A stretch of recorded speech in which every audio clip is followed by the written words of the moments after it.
그냥 말없이 차 한 잔 마실 것 같고, 속으로 여쭙는다면 당신은 누구십니까? 일 것 같아요. 알 수 없는 속이 신비롭고 무한하고 너무나 아름답고 한 이것이 무엇인가 그런 느낌이 들거든요. 우리 참으로 많은 사람들에게 스님께서는 영혼을 일깨워 주시고 마음의 양식을 주시고 모범을 보이셨는데, 그냥 글이 아름다워서가 아니고 그 글과 스님의 삶의 모습이 과히 차이가 나지 않았다. 그래서 스님은 법문과 글 내용과 삶이 크게 다르지 않으셨던 분이시기 때문에 존경을 받는 것이다, 그렇게 생각합니다. 빌어먹고도 만족할 줄 아는 사람이 있을까? 가지려는 마음, 그 마음 없애기란 쉽지 않다. 마음 비우기는 그래서 어렵다. 진정한 수행자, 언제나 비구임을 잊지 않았던 법정 스님. 종교를 초월한 사랑과 존경을 받았던 이 시대의 큰 스승. 아름다운 삶의 본보기가 되어주신 그의 자취를 따라가 본다. 근데 우리 스님께서 복장이 딱 정해져 이렇게 행전을 차요.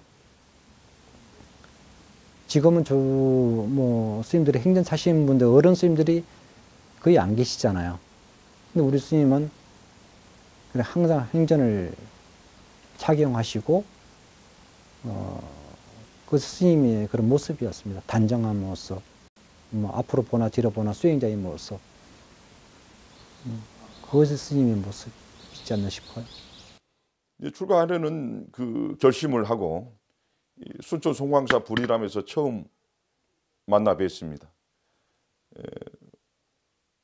처음 만나 뵀을 때는 굉장히 어떤 눈이 맑으시고 또한 쳐다볼 수 없을 정도의 그러한 어떤 예리함이 있으셨습니다. 근세의 큰 스승이신 효봉 스님께 출가를 허락받은 날, 삭발하고 먹물옷을 입고 나니 홀홀 날듯 어찌나 기분이 좋던지 그 길로 종로통을 한 바퀴 돌고 오셨다고 한다.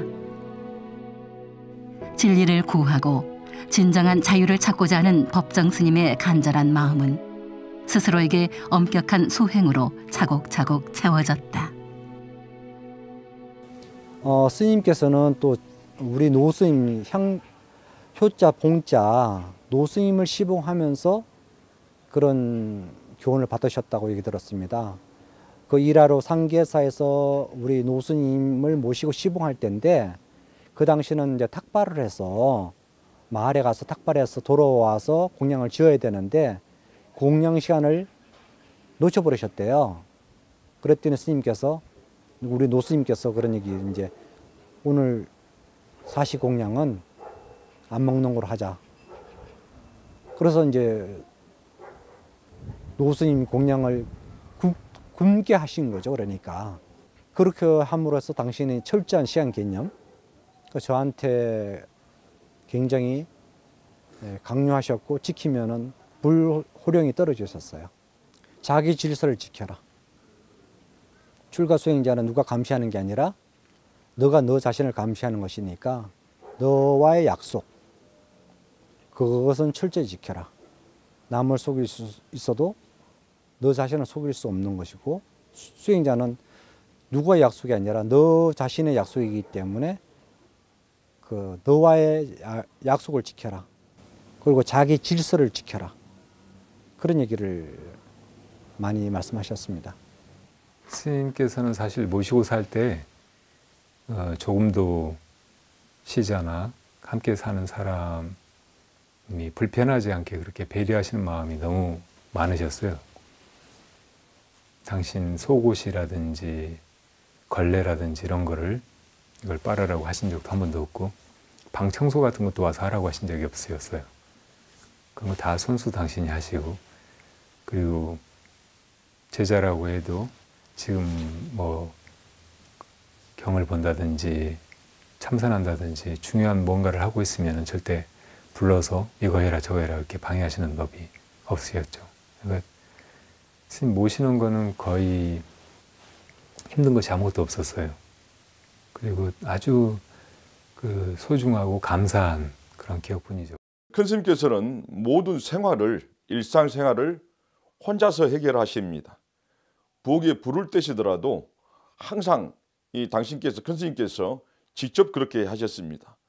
불을 막내인 저를 시켜도 되고 또 다른 사형 스님들을 시켜도 되는데 직접 그렇게 장작개비를 불을 붙여서 불을 떼시는 모습을 보고 정말 스스로 세상을 살아가면서 이 공부를 하는 것이 오늘 스님들로서의 어떤 해야 할 일이라는 것을 그 당시에 저는 굉장히 감화를 입었던 적이 있습니다.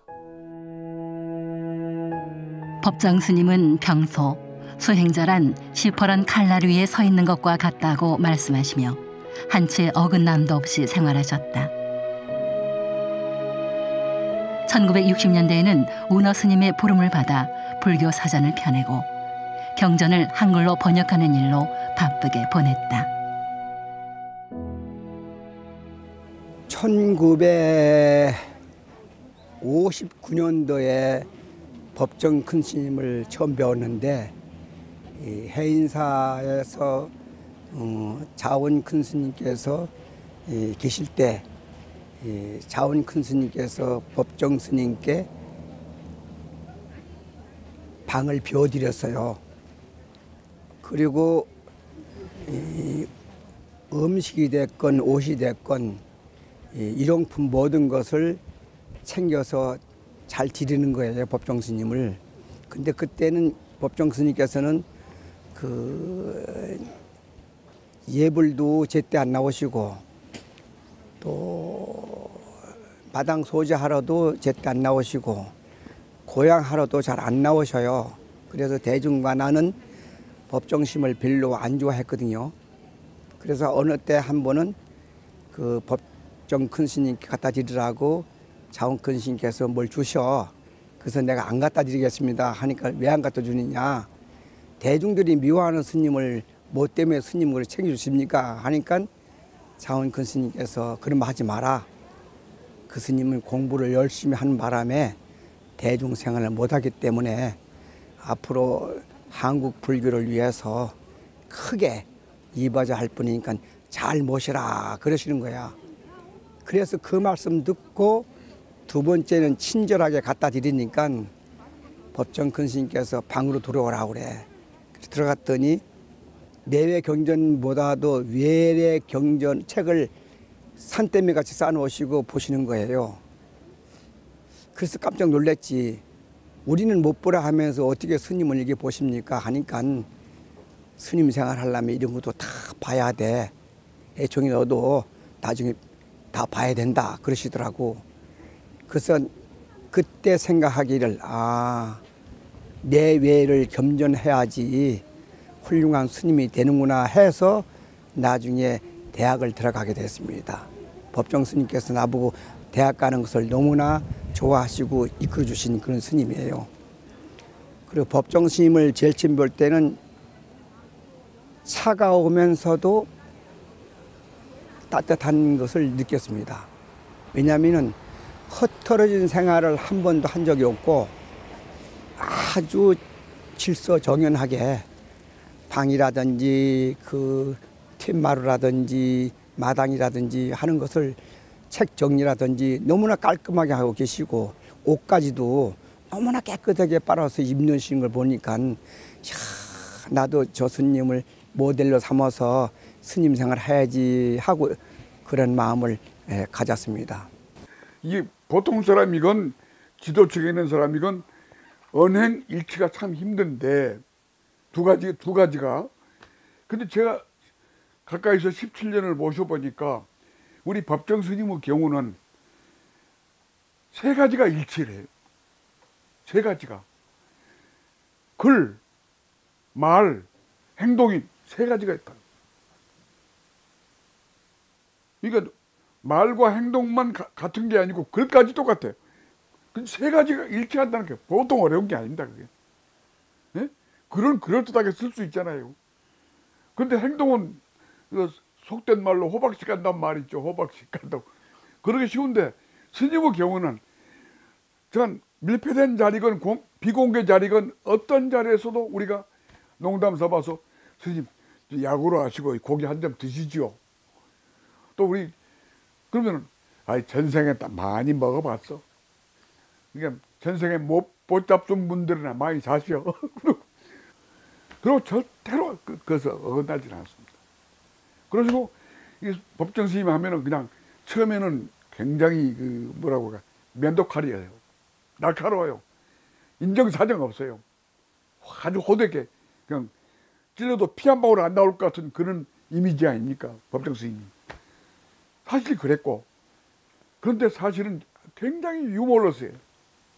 스님은 우리가 지켜본 바에 의하면은 좀 세 가지가 일치하는 분, 아마 전무후무할 거예요. 그런 분은 내가 보기에는 언행일치뿐이 아니고 언, 문, 행이 똑같았다. 그거는. 법정 스님의 첫 수필집 영혼의 모음. 책이 잘 팔리지 않아 책 제목을 무소유로 바꿔 발간했다. 잔잔한 공감과 감동을 준 스님의 글은 커다란 단향을 일으켰다. 깊은 사색의 샘에서 길어올린 영롱한 울림이 사람들의 가슴을 적셨다. 자원 큰 스님께서 사경을 많이 하셨거든요. 그리고 번역도 많이 하셔서 번역을 하시면은 법정 스님께서 부탁해가지고 율문을 했습니다. 그래 자원 스님의 글은 항상 법정 스님의 율문에 의해서 세상에 나왔습니다. 그만큼 자원 큰 스님하고 법정 큰 스님은 둘이 아닐 정도로 그렇게 가까운 사이면서 스승상자감이면서도 도반으로 일평생을 사셨다고는 생각하거든요. 그죠. 승수 스님하고도 교류가 있었죠. 뭐 승수 스님이 가장 아끼고 사랑했던 분이 우리 스님이라고 말씀하시거든요. 뭐 연배는 굉장히 많이 차이 나지만은 그런 이제 뭐 있으면은 그쪽 이제 원택 스님한테는 법정이한테 물어봐라. 그렇게 하실 정도로 승수 스님께서 원사 스님을 이렇게 총애하시고 하셨다고 그래요. 옛날 그 해인사 시절에 스님께서 해인사 방장이셨던 성철 스님께서 이렇게 만나려고 하는 사람한테 3,000배를 시키는 일에 대해서 굴신운동이라고 비판적인 그런 글을 어디다가 쓰니까 이제 성철 스님 제자들이랑 해인사 그 문중 스님들이 법정 스님을 쫓아내야 된다고 하면서 스님 방 구두를 곡괭이로 파버리겠다고 그런 분위기였다고 하더라고요. 그때 이제 성철 스님께서 니들이 법정을 몰라서 그렇지 붓대를 세워서 글을 쓰는 사람 법정밖에 없다고 하셨다는 거예요. 스님은 한 인간이 어떻게 살아가야 하는가, 어떻게 살 수 있는가 이거를 그냥 자기다운 모습으로 당신의 삶으로 이렇게 보여주셨다는 생각이 들어요. 저희들도 스님의 어떤 복잡한 말씀이나 이렇게 많은 이야기를 기억하는 게 아니고 그런 아주 단순하고 분명하고 담백한 그 무엇인가 바로 스님 자신 이것을 항상 마음에 두고 있고 그런 부분을 닮으려고 하고 그렇게 살아왔죠. 손수 밥 짓고 빨래하고 밭을 일구며 후박나무 그늘에 앉아 조촐한 시간을 보내는 스님의 일상은 부와 명예를 좇아 허덕이는 현대인에게 새로운 울림이 되었다. 맑고 아름다운 영혼의 소리에 귀 기울이게 했고 자그마한 텃밭과 도평 남짓한 한 칸의 방에서 오직 자신의 내면을 탐구했던 스님의 삶은 끝없는 수행과 구도의 길이었다.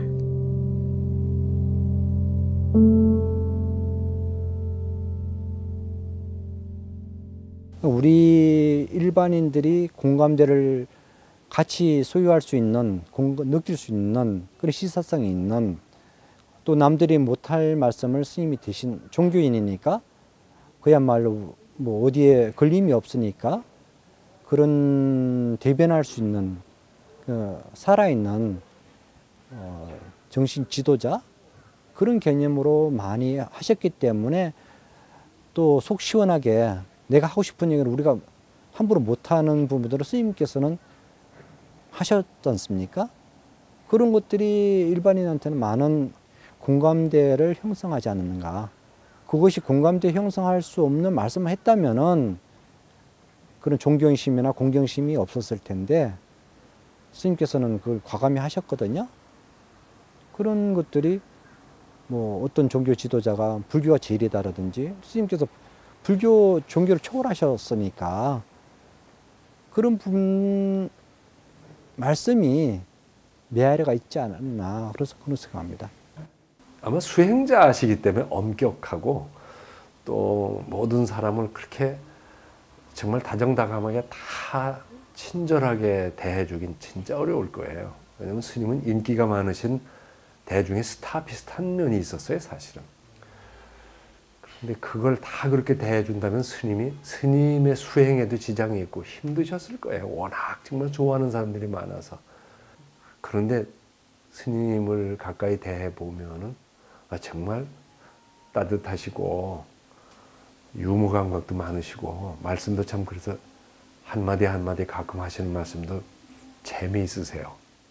그래서 인간적인 어떤 매력도 많은 사람들이 글과 함께 느꼈지 않았을까. 사실 법정 스님이 살아온 세월 또 법정 스님이 하신 일 이런 것을 우리가 함께 정말 깊이 생각해 본다면은 그 반열에 계신 분이 법정 스님이십니다. 나는 기도를 하고 날 때 항상 법정 스님에 대한 기도를 하는데 법정 스님은 부처님 되셨습니다. 이러면서 절을 합니다.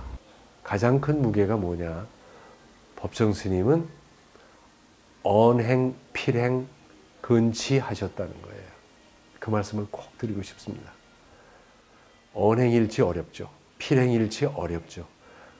그 많은 법문을 하시고 그 많은 글을 쓰셨는데 그냥 글이 아름다워서가 아니고 그 글과 스님의 삶의 모습이 과히 차이가 나지 않았다. 그래서 일치는 얘기 안 하겠어요.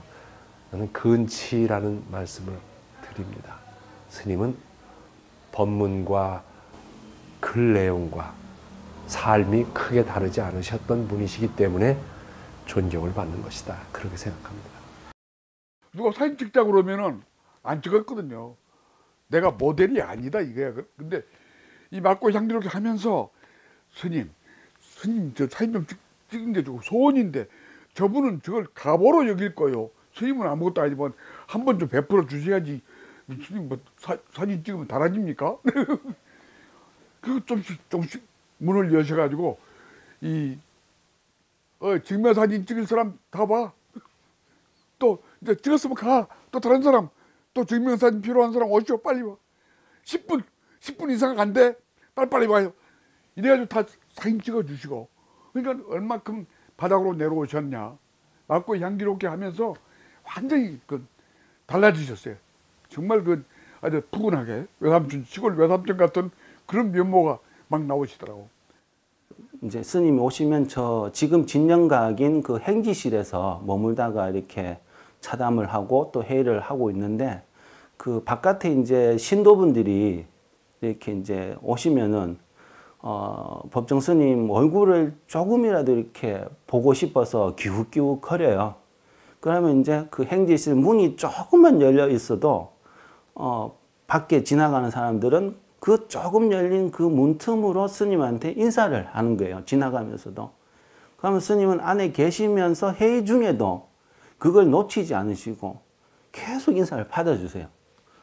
제가 한날은 이제 그 부채를 가지고 와가지고, 그러니까 빈 아무것도 쓰여져 있는 않은 부채를 하나 가지고 와가지고 스님한테 내밀었어요. 그러니까 그림 하나 그려달라고. 그랬더니 스님이 하시는 말씀이 부채는 붙이는 거야. 그러는 거예요. 그러면 스님 글 하나 적어주시면 제가 붙일게요. 했더니 붓 없어? 이런 건 붓으로 써야 돼. 근데 제가 이제 붓펜을 가지고 와서 꺼내드렸더니 또 웃으면서 뭐라고 쓰지? 그러면서 산에서 부는 바람, 시원한 바람 이렇게 이제 적어주시면서 한번 또 웃었던 그런 일화도 있고요. 은은하고 기품 있는 스님의 삶과 가르침에 사람들은 열광했다.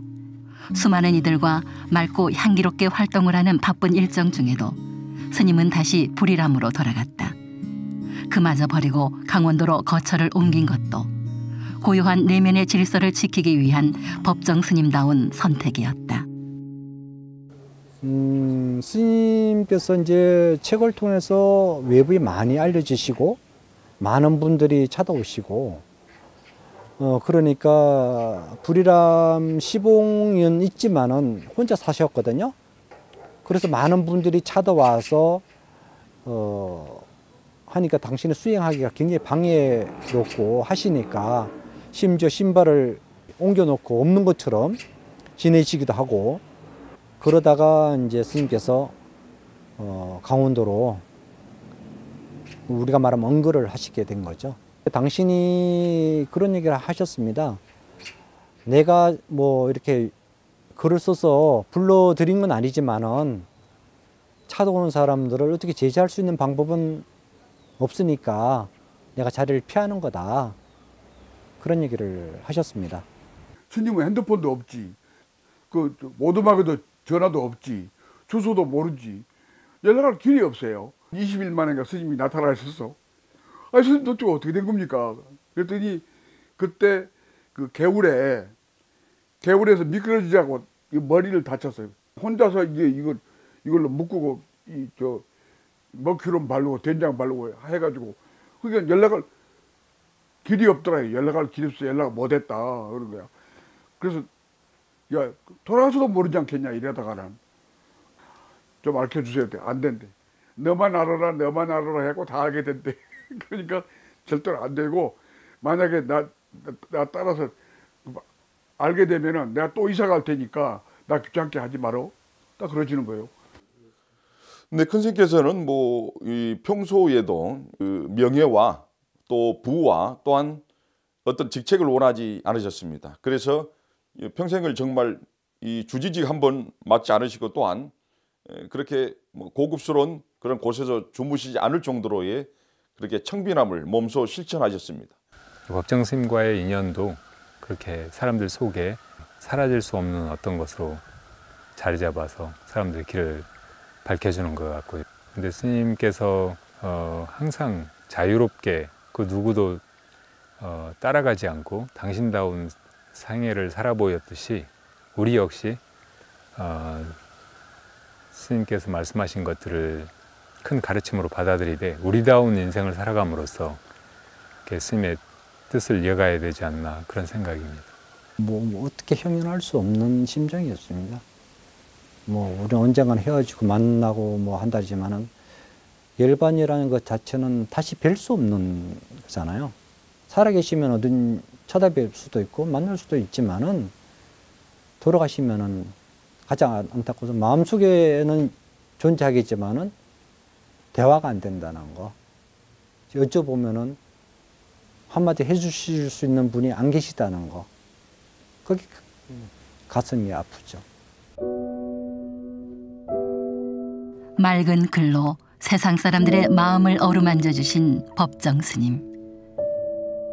엄혹한 유신 시절에는 양심적인 지식인들과 교류하며 인권 유린에 항의하고 수많은 글들을 통해 시대의 아픔과 함께했다. 은사인 효봉 스님의 정진력을 이어 한순간도 거리낄 것 없이 정정진하셨고 나는 누구인가? 어떻게 살아갈 것인가? 그 근원적 물음 앞에서 묻고 또 물으며 답을 찾고 답을 보여주셨다. 단출한 살림살이에서 엿보이듯이 스님은 텅 빈 속에서 자연과 우주를 품에 안고 사셨다. 그 인연과 법향은 불이람에 길상사에 그리고 우리들의 마음 안에 아직도 그윽하다. 감히 범접을 할 수 없는 그 스님의 엄격함이라든지 수행자의 날카로움, 스님의 별명이 억새풀이라고 하셨는데 그런 느낌을 받았습니다.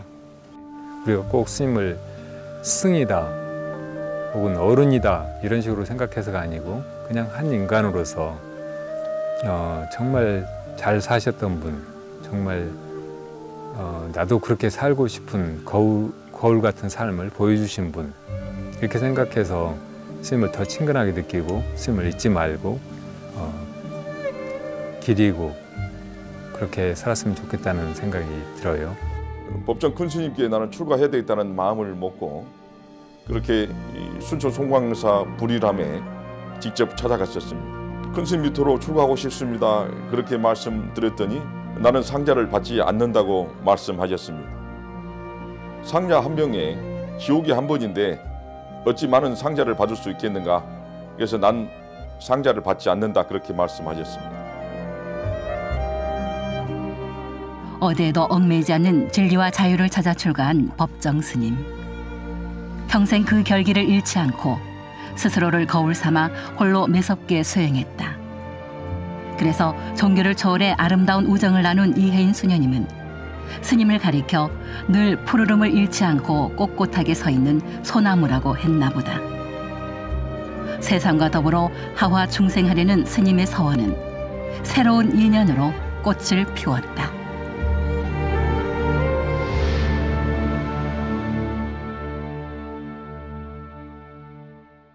그런데 이 법정 스님의 경우는 그 김영한 보살하고 LA 고려사에서 처음 만난 게 일면식도 없는 보살이, 요정 주인 보살이 무소유라는 글을 읽고서 감동해가지고 그 찾아갔잖아요. 절로 찾아가지고 처음 인사를 한 거예요. 그 자리에서 스님, 제가 서울에 이러한 요정을 가지고 있는 주인입니다. 그 땅이 좀 넓고 거물도 있고 그런데 그거를 스님께 시주할 테니 절로 좀 만들어 주십시오. 그러니까 스님이 깜짝 놀랐. 그 나한테는 적당하지 않으니까 다른 좋은 분 많으니까 다른 분 드리라고. 그날부터 신랑이가 벌어졌는데 이게 장장 10년을 받으시오. 못 받겠다. 받으세요. 못 받겠다. 이걸 10년 걸렸어요. 제가 옆에서 봤거든요. 나는 싫어. 있는 것도 다 털어버리고 싶은데 무슨 소리야. 안 받아. 길상화 보살님께서 이 대원각 틀을 어디에 시주를 할까 이렇게 많이 고민하시다가 스님 무소유책을 읽으시고 이 스님이면 되겠다 이렇게 마음을 결정하시고 스님한테 이제 연락이 갔다고 그럽니다. 그래서 스님께서 이제 드리겠다 그러니까 스님께서는 그때 불이람 계시었을 때니까 그래서 스님께서 난 필요 없다. 그래서 사양을 하셨답니다. 그러고 나서 91년도에 맑고 향기롭게를 만들게 돼요. 그때는 우리 도량이 없었으니까 주변에서 받으시라고 이제 스님한테 채권하신 거죠. 스님께서 대원각을 그 맑고 향기롭게 도량을 만들면 되지 않겠습니까? 그렇게 해서 스님께서 생각을 바꿔서 받으시게 된 거죠. 그래서 이 도량은 이제 우리가 대한불교 조계종이라고 말하지만은 이 도량은 맑고 향기롭게 근본 도량이다. 왜냐하면 맑고 향기롭기 때문에 길상가 생겼기 때문에 만약에 스님께서 맑고 향기롭기를 안 하셨다면은 이 길상사가 태어나지 않은 거죠. 불이람 시절 겨울이면은 손수 끓여먹는 자취생활이 지겨워서 1987년 겨울부터 로스앤젤레스에 있는 송광사 부는 고려사에 가서 한 서너 달씩 지내다 온 적이 있습니다. 한 4, 5년을 그렇게 지냈는데 제가 그 LA에 머물러 있는 동안에 대원각 주인이었던 그 김영한 그 보살님을 거기서 이제 만나게 됐습니다. 고려사의 그 화주 보살인 대도행 보살님을 통해서 만나게 됐어요. 이 무렵부터 이 요정인 대원각을 절로 만들었으면 하는 말이 오고 갔습니다. 그러나 저는 천성이 번거로운 일에 얽혀들기가 싫어서 마음을 내지 않았습니다. 그러다가 이제 강원도로 거처를 옮겨 살게 됐는데 한 해 겨울 정진하면서 가만히 생각하니까 세상에 어떤 그 도움이 될 만한 일이 없을까? 내 역량이 허락하는 한에서 내가 도울 만한 일이 없을까? 이 생각 저 생각하다가 이제 맑고 향기롭게 살아기 운동이 시작된 겁니다. 그때 종로에 사무실을 얻어서 쓰고 있었는데 그때마다 구체적인 어떤 도량이 있었으면 하는 그런 염원이 있었습니다. 이래서 결국 이제 이 대원각을 절로 만들자는 뜻에 제가 동의하게 됐습니다. 그래서 간절한 마음으로 제가 기도 끝에 이런 발언을 했습니다. 길상사가 맑고 향기로운 도량이 되게 하소서. 도량에 몸담아 사는 스님들과 신도들, 이 도량을 의지해 드나드는 신도들까지도 한마음 한뜻이 되어 이 흐리고 거친 세상에 맑고 향기로운 도량을 이루게 하소서. 좋은 스님들과 신도들이 모여서 여법하고 길상스러운 도량을 이루게 하며 안팎으로 외워하는 불자들이 불보살의 가호 아래 복된 나날을 이루게 하소서. 이런 제가 축원을 오늘 아침도 했습니다.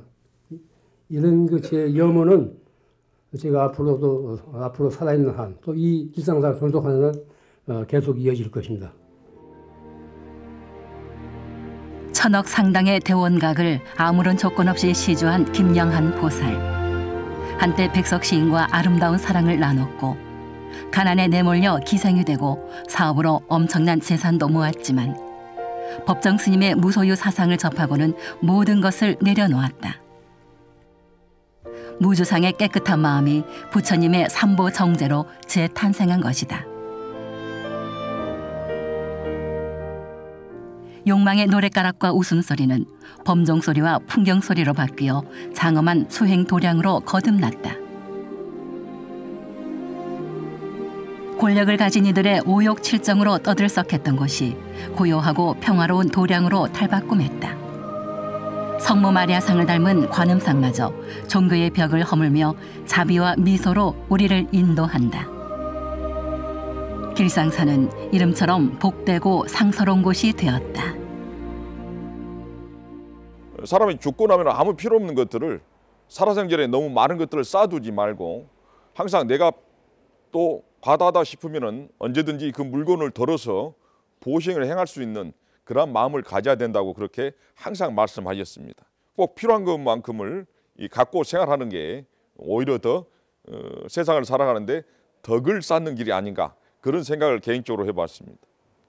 그러니까 스님께서 길상사를 받아서 절로 만드신 것도 인연을 따르신 것이고, 그런데 스님께서 길상사에서 하루도 안 주무신 것은 당신이 그렇게 선택할 수 있기 때문에 당신다움을 잃지 않으려고, 또 당신이 항상 입버릇처럼 하시던 말씀이 무소유, 그리고 맑은 가난, 선택한 가난, 그런 것이잖아요.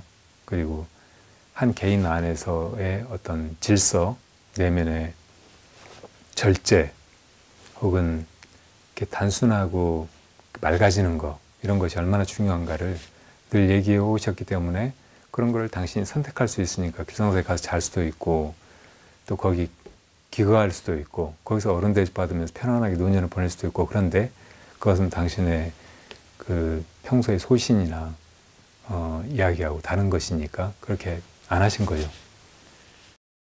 당신께서도 길상사 회주로 계시면서 나이 70 먹으면은 모든 소유임으로부터 벗어나야 된다, 그런 얘기를 하셨고, 그리고 나중에 스님께서 스스로 70 넘어서 회주 자리를 스스로 내려놓으셨고, 또 우리들한테도 자기 역할을 잘하라, 거듭 말씀드리지만 수행자는 수행자답게 존재해야 된다. 그 수행자지 못한다면은 어떻게 보면은 출가 성단에 욕을 먹인다, 그런 얘기를 많이 하셨죠. 가질수록 얽매이고 비울수록 채워지는 마음법. 스님의 생애 자체가 가르침 그대로다.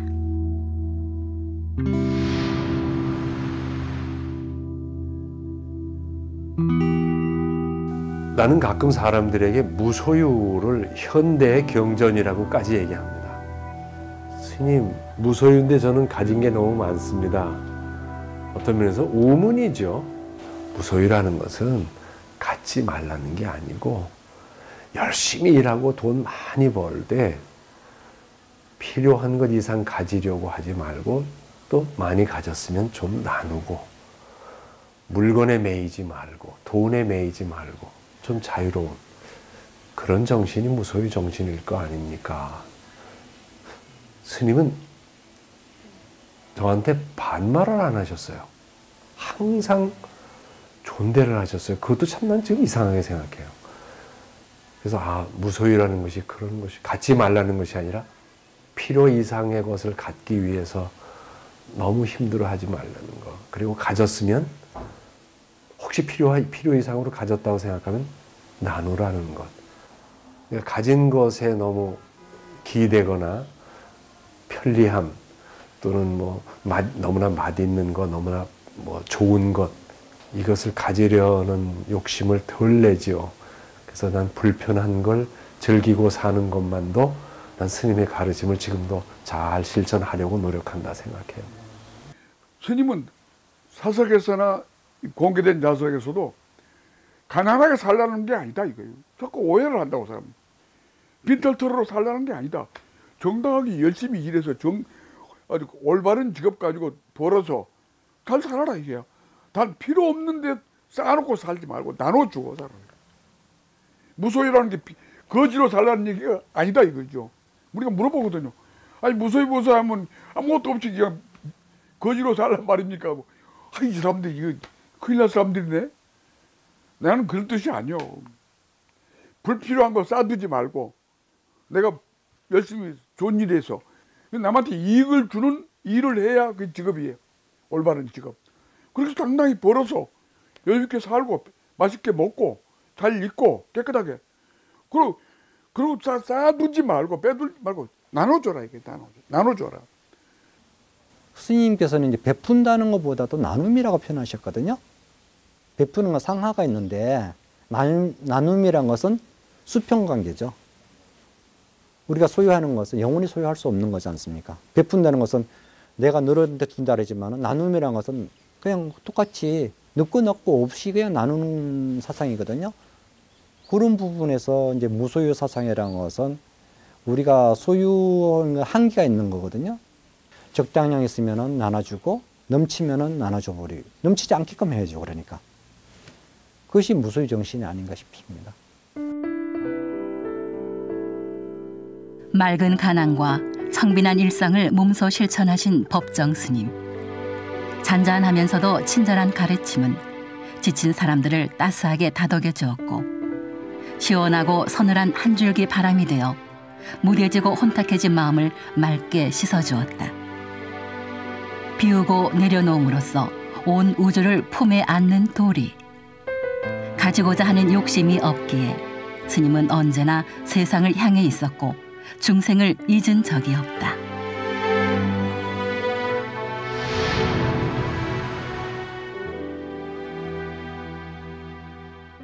그러다가 이제 강원도로 거처를 옮겨 살게 됐는데 한 해 겨울 정진하면서 가만히 생각하니까 세상에 어떤 그 도움이 될 만한 일이 없을까. 내 역량이 허락하는 한에서 내가 도울 만한 일이 없을까. 이 생각 저 생각하다가 이제 맑고 향기롭게 살아기 운동이 시작된 겁니다. 동화작가 정채봉, 현호 스님, 법년사에 그리고 청학 스님 이렇게 이제 모였어요. 법정 스님도 그 자리에 계셨고. 근데 그 자리에서 느닷없이 스님께서 이제 그동안에 내가 이 공밥을 먹었는데 공짜밥을 먹었는데 이 나이가 드니까 이 밥값은 하고 가야 되지 않냐 하는 생각이 든다. 근데 이건 맑고 향기롭게 하는 글자 6자만 달랑 내놓으신 거예요. 내놓으시고 거기 있는 사람들한테 화두를 내려주신 거야. 이거 해결하라는 거야. 그래서 막막하잖아요. 뭘 어떻게 한 거야. 그래서 내가 며칠간은 이제 고민한 끝에 스님이 무슨 뜻으로 이걸 했을까? 맑고 향기롭게. 이게 맑고 향기롭게 사는 운동을 하시겠다는 얘기거든요. 근데 이걸 구체화를 해야 되는데 어떻게 했으면 좋겠나. 그래서 생각한 게 내가 이제 3개로 나누었죠. 우선 나부터 출발해야 할 거 아니냐. 맑고 향기롭게 살려면. 나부터, 내 마음부터. 그 다음에 세상, 내 이웃. 그 다음에 자연까지. 그래서 3단계로 나누어서 마음을 맑고 향기롭게, 세상을 맑고 향기롭게, 자연을 맑고 향기롭게 이제 3토막으로 나누어가지고 그 실천 덕목을 하나하나 만들었어요. 9가지를. 그래서 원고지 딱 정리해가지고 청학 스님한테 줬지. 스님한테 한번 전달해 보시오. 그랬더니. 그럼 놨더니 연락이 왔는데 바로 옆집이니까 스님이 됐다 이거야. 바로 이거다.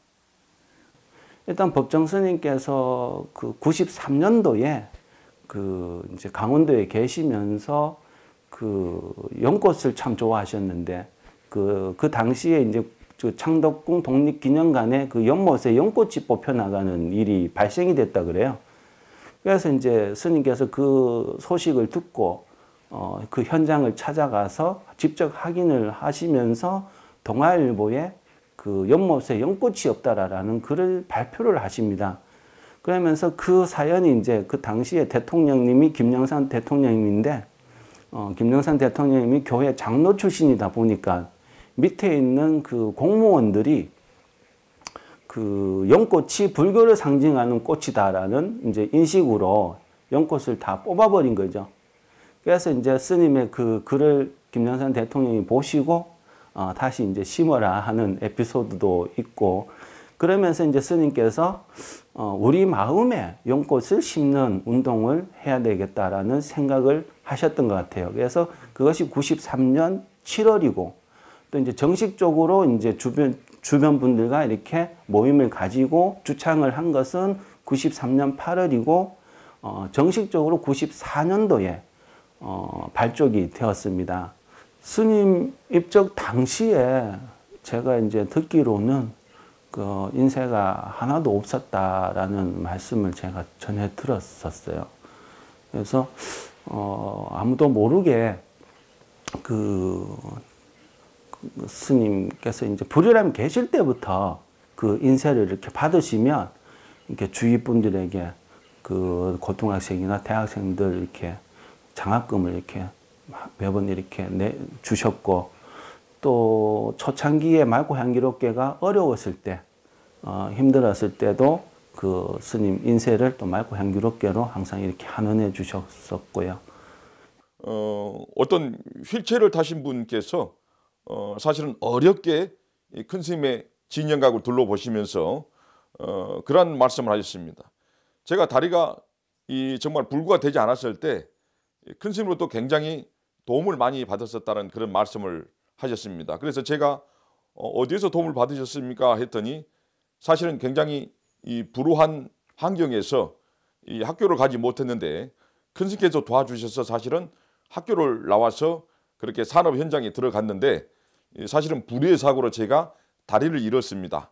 그 이후로 큰 스님을 잊고 있었는데 큰 스님이 입적에 드시자 그분을 그리는 마음이 너무 커서 제가 직접 이렇게 왔습니다. 그러한 얘기를 듣고 나서 저는 드러나지 않는 그러한 곳에서도 굉장히 많은 분들에게 도움을 주셨구나 하는 그 큰 스님의 그런 자비 사상을 엿볼 수가 있었습니다.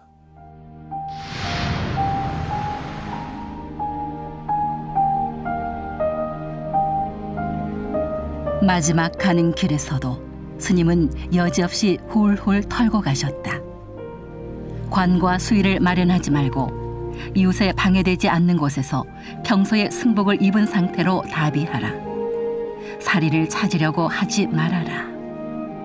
비구 법정 대종사 불 들어갑니다. 불 들어갑니다.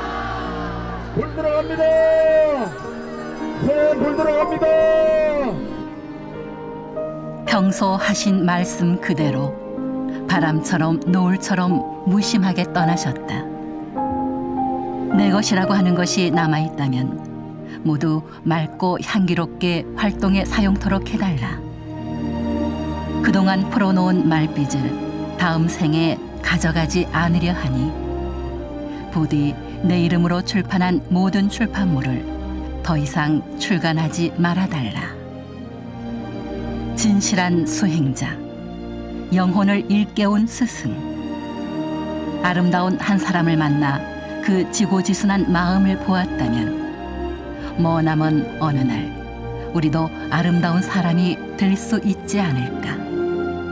임종할 무렵에 하루는 이러시다가 이렇게 어이 나 빨리 가고 싶어 그러시더라고. 그래서 나는 이제 불이람에 빨리 가고 싶다는 줄 알고 좀 더 추스리셔가지고 가셔야죠. 그랬더니 아니 사람 구실 못하면 빨리 가야 돼. 근데 그 병원에서도 농담을 하시더라고. 의사한테도 스님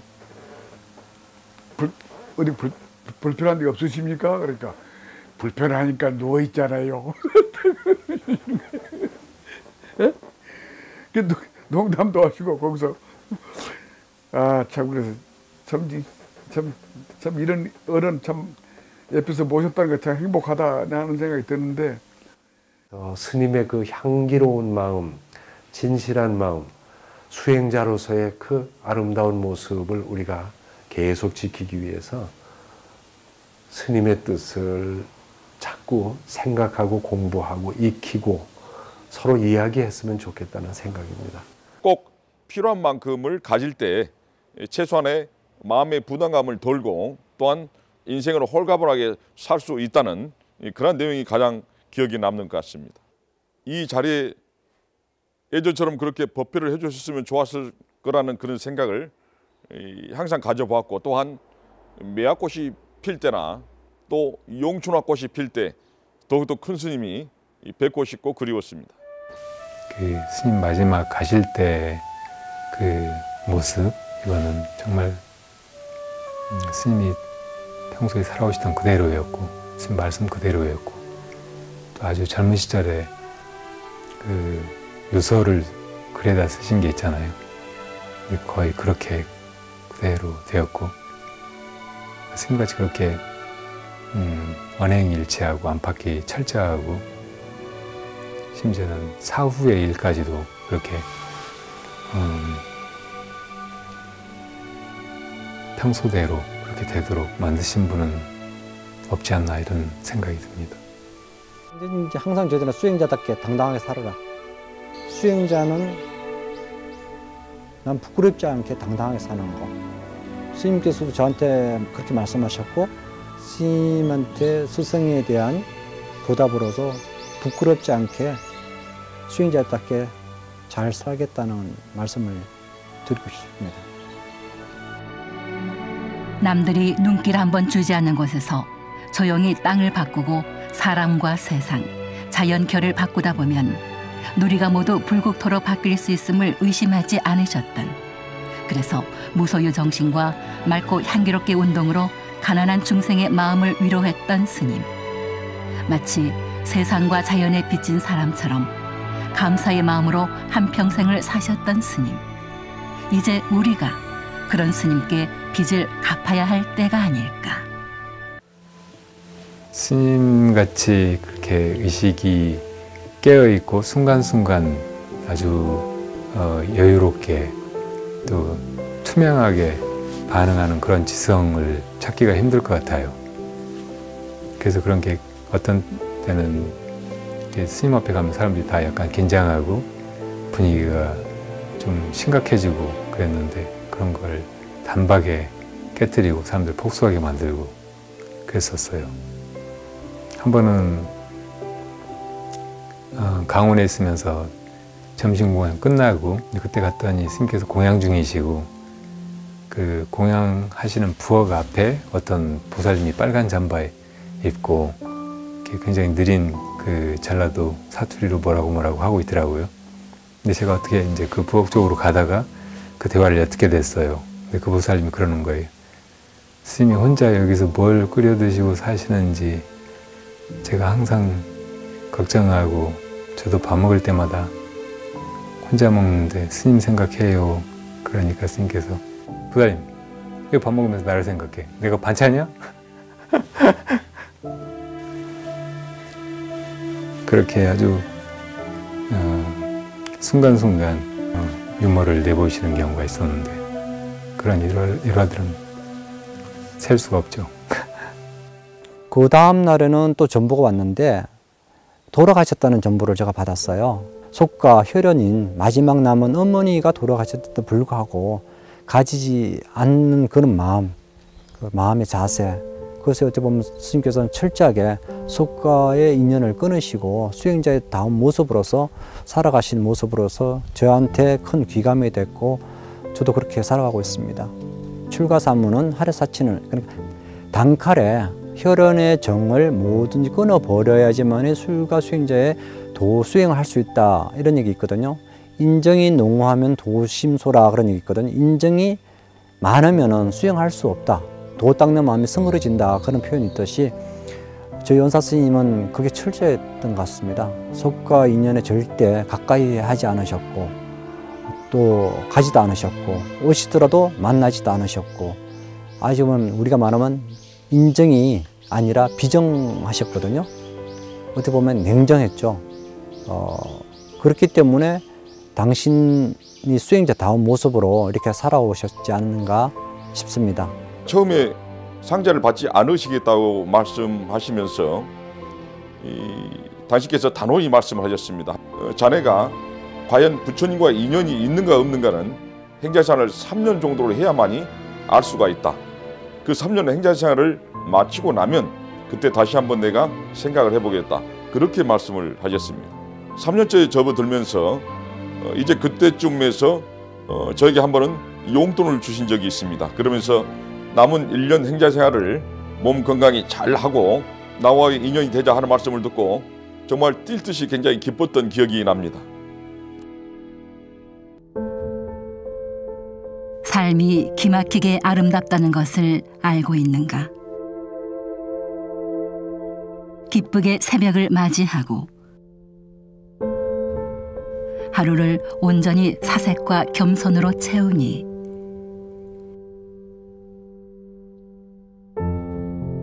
자신만의 색깔로 하루 이틀 그 숱한 세월을 새롭게 열어가신 법정 스님은 새롭게 하지 않을 거라면 나서지도 않으셨다. 물론 출가 전에 스님 책을 읽고 이제 스님을 생각하고 출가를 했지만은 그 당시 이제 행자로서 그 이제 은사 스님을 이제 정할 시기가 언제냐면 행자 생활을 다 마친 다음에 은사 스님을 정하게 되거든요. 근데 그 당시만 해도 행자를 오랫동안 시봉을 시키지 않았습니다. 3개월 단위로 이렇게 끊었거든요.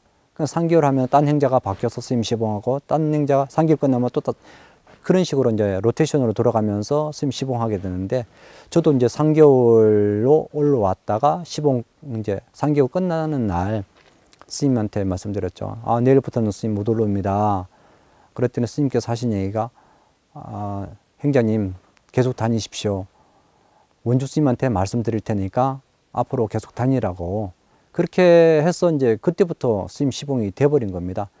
그렇게 해서 이제 개 받을 때까지 계속 행자로서 스님 시봉을 하게 됐죠. 마지막 행자 생활 다 끝나고 나서 은사 스님 정할 때 돼서 이제 인사드리는데 이제 스님 저 은사 스님을 해주십시오, 허락해 주십시오 이렇게 말씀드렸더니 스님께서 하신 얘기가 당연히 거절할 줄을 저는 알았거든요. 왜냐하면 그 전에 숱하게 많은 분들이 와서 다 거절을 당했으니까 뭐 당연히 저도 뭐 거절을 하지 않을까 이런 생각하고 뭐 안 되면은 뭐 내년 또 하지 그런 각오로서 일단 말씀을 드렸습니다. 그랬더니 의외로 스님께서 그동안 수고 많았다 그러면서 허락을 해주셨어요. 그런 인연 이후로 이제 스님하고 인연이 된 거죠. 스님의 상자가 된 것이죠. 그래서 스님의 그 인상이라는 것은 항상 시푸른 칼날 같고 어디에 번점할 수 없는 그런 당당하고 그런 모습으로서 각인되어 있죠. 한 번은 스님께서 미국 LA의 한국절 고려사라는 데 가서 겨울을 지내다 오시겠다고 저를 저한테 맡겨놓고 떠나신 적이 있었어요. 제가 이제 나중에 스님께서 돌아오셔서 봐도 크게 잘못되거나 부끄럽지 않게 지내려고 이제 혼자 애를 썼는데 어느 날 찬장에 그릇들을 꺼내서 다 닦아 놓으려고 하다가 스님 쓰던 밥그릇을 깨버린 거예요. 너무 이제 놀라고 당황스러워서 며칠을 고민했어요. 이걸 스님께 편지를 드려가지고 알려야 되나, 어떻게 사죄를 해야 되나. 그때 이제 부리담 하사당, 그러니까 딱 2칸짜리 집인데 한 방에 이제 제가 기억하고 있었고 그 옆에 부엌이에요. 그런데 그 부엌에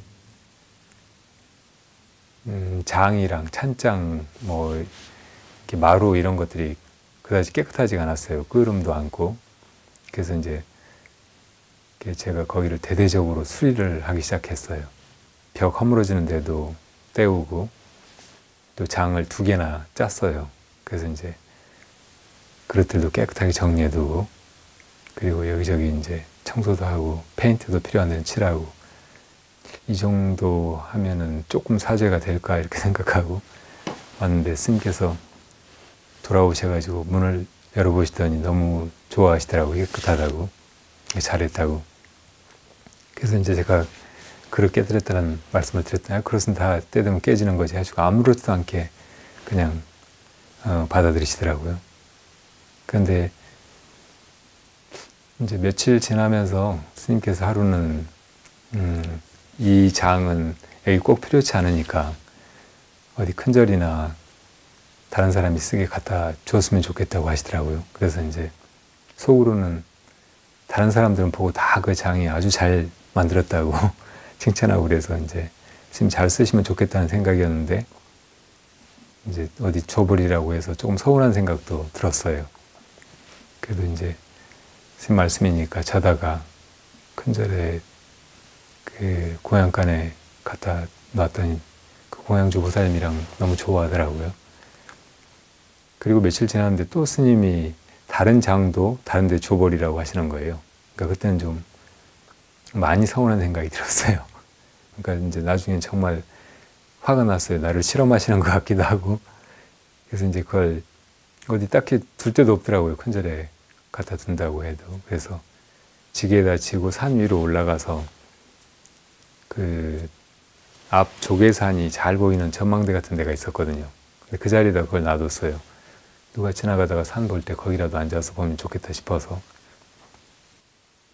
근데 나중에 스님께서 그걸 가서 보셨나 봐요. 그럼 그걸 왜 거기 뒀냐고 다른 데 누구 줘버리든지 없애라고 하시는 거예요.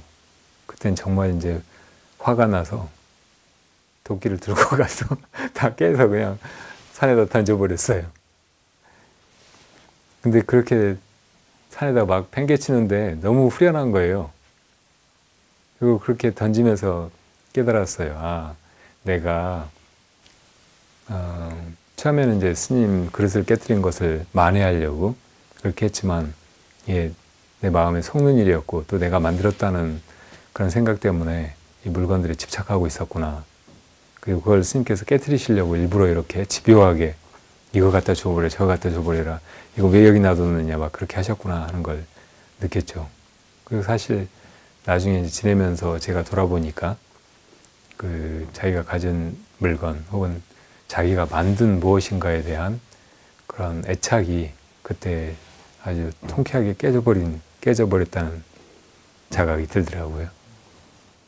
사실 1년에 2번 정도 저희 상자 스님들과 큰 스님께서 불이람에 모여서 같이 공양을 하면서 그렇게 큰 스님의 또 경책이나 또한 어떤 서로 담소를 나눌 그런 계기가 있었습니다.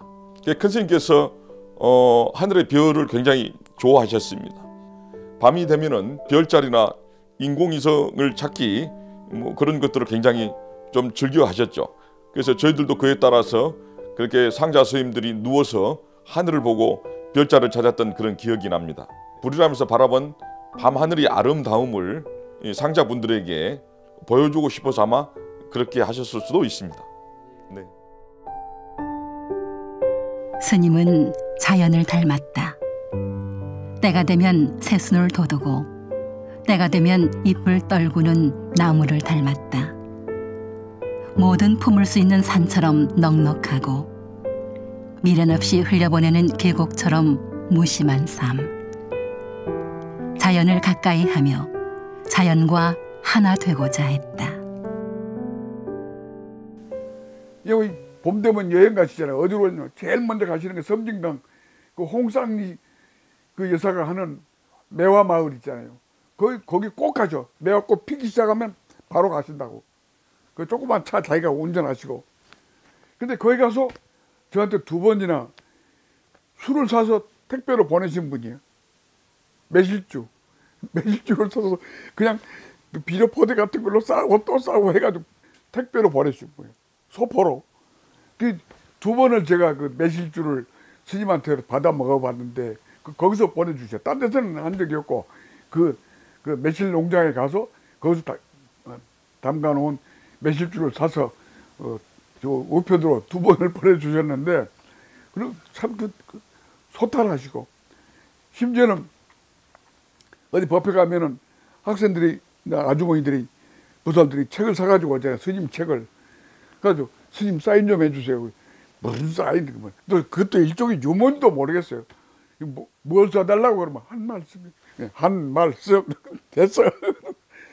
그러신 분이고 길상사 문 연 날로부터 돌아가시기 전까지 단 하루도 길상사를 주무신 적이 없어요. 당신을 위해서 방 하나 만들어 놨거든요. 행지실이라고 쫙 꼭대기에. 근데 거기서 사람만 만나고 일 보고 대화하고는 딱 보따서 가셔요. 밤중이라도 밤 9시 반, 10시 반에도 가. 절대 안 주무세요. 내 절 개인절이 아니다 이거예요. 그래서 이제 하루는 좀 늦게 미행을 했다고 내가. 미행을 했는데 그 평창 휴게소에서 차를 세우니까 나도 세우고 이제 화장실 가시나 보다. 그러고 오시겠지. 10분, 20분 안 오죠. 그다음 30분 이상 돼도 안 오고 이상하다. 가보니까 차는 딱 잠겨져 있고 보니까 뒤로 나가는 샘문이 있더라고요. 그 샘문으로 걸어 나가셔버린 거야. 그래서 거기서 택시를 잡았는지 뭐였는지 모르지. 차를 세워놔버려서 아예. 벌써 눈치채신 거야. 뭔가 따라온다 누가. 그러니까 차를 세워놔버리니까 기자들도 다 실패한 거야. 그래서 살아계실 때는 못 가봤어요. 오두막을. 돌아가신 후에 가서 이제 거기 애지중지 하시는 그 철쭉나무에다가 그 유골 뺑 둘러서 묻어드리고. 나만이 알고 있는 일화. 스님이 광고 모델이 될 뻔한 일이 있어요. 그는 그 스님이 얼마나 마음이 아름다우시고 순수하신가를 느끼는 대목인 것 같아서 오늘 처음 얘기합니다. 어느 날 덕조 스님이 전화가 왔어요. 거사님, 좀 의논할 게 있습니다. 뭡니까? 그 광고 회사에서 스님 그 광고 모델을 좀 서달라고 연락이 왔다고. 무슨 광고냐 그러니까 어느 기업이 상당히 어려움을 겪는데 그 기업의 이미지 광고를 좀 스님이 해주시면 그 기업이 큰 도움이 될 거라고 생각해서 접근하는데 아주 집요하게 접근을 한다는 거예요. 난 첫마디에 안 됩니다. 스님 광고 모델 나가면 안 됩니다. 다 무너집니다. 그래서 가서 설득을 했죠. 제 논리를 가서 이제 상좌 스님하고 법정 스님 계신 데 가서 스님의 생각은 알겠습니다. 그 기업이 평소 우리 불교를 위해서 많이 애쓴 거 알고 지금 어려움을 겪으니까 마치 스님이 무슨 부채를 진 것 같은 느낌이실 것 같은데 지금 스님이 광고 모델에 나간다면은 스님이 나가서 그 회사가 도로 회생할 수 있다면은 좋겠습니다만 이미 스님이 나가셔도 그 회사는 어렵습니다. 제 판단에. 괜히 스님이 광고 모델로 섰다는 것이 많은 사람들에게 혹시 좀 불편한 그런 모습일 수도 있습니다. 그래서 안 쓰시는 게 좋겠습니다 해서 아 그런가. 근데 스님은 그 기업에 대해서 상당히 미안한 마음을 갖고 계신 거예요. 마치 거기서 불교계를 도와주어서 그 기업이 어려워진 게 아닌가 이렇게까지 생각을 하시는 것 같아서 아 스님은 참 순수하시구나 그런 생각을 했어요. 그 기업이 어려웠던 거는 전혀 딴 일 때문이었거든요. 그래서 하마터면 광고 모델이 될 뻔하셨어요. 스님을 파리에서 한번 우리 내외와 이렇게 만난 적이 있어요. 스님은 딴 일로 가셨고 우리가 파리에 갔다가 스님이 파리에 계시니까 파리 길상사를 통해서 이렇게 만나뵐 때가 있었는데 스님이 마치 여행 가이드처럼 시내 구경 가자고 그래서 우리 내외하고 스님하고 같이 나갔어요. 파리를 여기저기 다니다가 힘드니까 아이고 이제 차나 한잔 하러 들어가자고. 근데 카페를 딱 들어갔는데 스님이 맥주를 시키시더라고요. 맥주. 근데 우리를 위해서 시키는 줄 알았더니 맥주를 석 잔을 시키셔서 아이고 스님 이제 해외에 나오셨으니까 아무도 안 보니까 맥주 한 잔 하시려는 거다. 놀래가지고 우리도 맥주 한 잔이 간절했는데 덥고 힘들고 맥주 한 잔 얼마나 좋아요. 맥주를 딱 시켜놓고 석 잔을 딱 시켜놓고 앉았는데 우리 이제 먹는 거예요. 스님 드세요 소리를 못 하겠더라고요. 스님 언제 드시나 하면서 우린 계속 먹는 거예요. 스님 끝까지 손을 안 대시더라고요. 그 나중에 딱 생각하니까 우리가 맥주 한 잔 먹고 싶은데 시키지 못할 것 같으니까 그렇다고 두 잔만 시키면은 우리가 아 스님 됐습니다 이럴 거니까 맥주 석 잔을 시켜놓고 안 잡수시고 우리 먹는 것만 바라다 보셨어요. 아 그 순간의 느낌이 아 저런 것이 정말 상대를 사랑하고 배려하는 마음이겠구나 그런 생각했어요. 참 아름답지 않습니까? 한 번은 해인사 관음전 앞에 있는 대종 화장실이 더럽잖아요. 냄새도 많이 나고. 그러니까 법정 스님께서 대구에 가서 코스모스 씨를 사다가 그 해우소 주변에 코스모스를 뿌리니까 그게 웃자라 가지고 다른 풀이 날 여유가 없어. 그러니까 가을이 되니까 꽃을 피는 거야. 그 내가 있는데 혜총아 산에는 꽃이 피네 하고 서로 한바탕 무슨 적이 있습니다. 2001년도인가 오니까 유시화 시인께서 법정 큰 스님하고 책을 하나 만들었어요. 제목을 읽어보니까 산에는 꽃이 피네 해서 스님 이거 어디서 많이 듣던 소리인데 그러니까 야 너하고 나하고 해인사 해우소에서 꽃을 심어놓고 코스모스 폈을 때 내가 한 말 아니가 맞습니다 하니까 그때 또 여기서 길상사에서 한바탕 웃은 적이 있습니다. 박새가 좋아하는 조를 뿌려주고 겨울이면 얼어붙은 계곡물에 숨구멍을 뚫어놓아 산짐승들이 물을 먹을 수 있도록 한 법정 스님. 안과 밖이 오직 고요하고 나와 남이 다르지 않은 그 본래의 마음을 간직하고 자연과 함께 사셨다. 모든 존재를 아끼고 사랑하는 순진무구한 그 마음이 부처님의 본래 마음이 아닐까.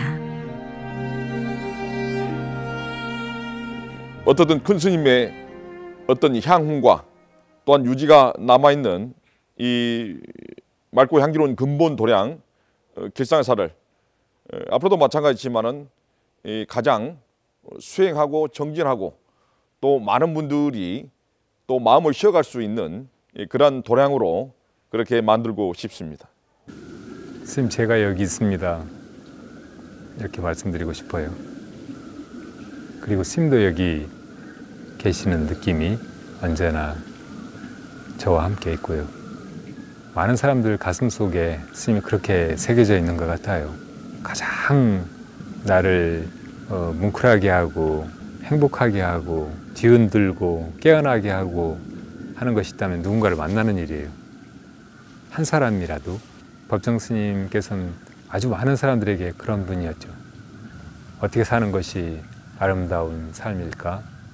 어떤 미래가 더 좋은 우리의 앞날일까? 이렇게 생각할 때 그 자리에 법정 스님이 나와 함께 계시게 그렇게 살아야 되지 않을까 생각합니다. 우리 스님께서 가장 아끼고 사랑하는 호박나무입니다. 오실 때마다 항상 껴안고 잘 있었냐 이렇게 안부도 전하고 그럽니다. 그리고 스님 열반하시고 위에를 가장 사랑하시는 호박나무 밑에 이렇게 모셨습니다. 호박나무 소리에 스님 소리를 듣고 있죠. 호박나무 바람결에 비가 오면은 비가 오는 대로 가을이면은 떨어지는 소리 하나가 스님의 말씀 발자국 소리, 그런 느낌입니다. 스님께서도 항상 호박나무를 좋아하시고, 나무에 보면은 이제 책의 소재로 가장 많이 등장하는 것이 호박나무예요. 근데 호박나무가 주는 메시지가 굉장히 많습니다. 지금 호박나무 꽃이 피어서 굉장히 향기롭잖아요.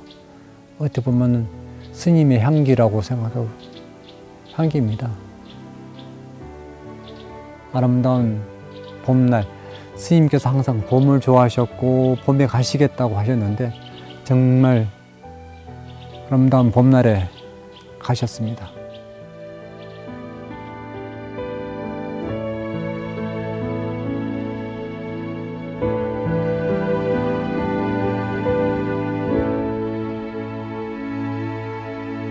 혼탁한 이 세상에서 맑고 아름다운 스승을 만날 수 있었으니 그것만으로도 참으로 감사한 인연이다. 오늘도 많은 이들이 그 귀하고 소중한 인연을 잊지 않으려 애쓰고 있다. 사람이야말로 신비하고 놀라운 존재라는 것을, 내 안의 본성을 일깨워 놀랍도록 아름답게 살아갈 수 있다는 것을 스님은 생생하게 보여주셨다. 그리고 스님의 법향은 새소리가 되고 바람소리가 되어 우리의 귓전을 두드리고, 매화꽃으로 피고 저녁 노을이 되어 우리의 마음을 물들인다. 영혼의 스승 법정 스님, 우리 곁에 영원히 함께 하시기를.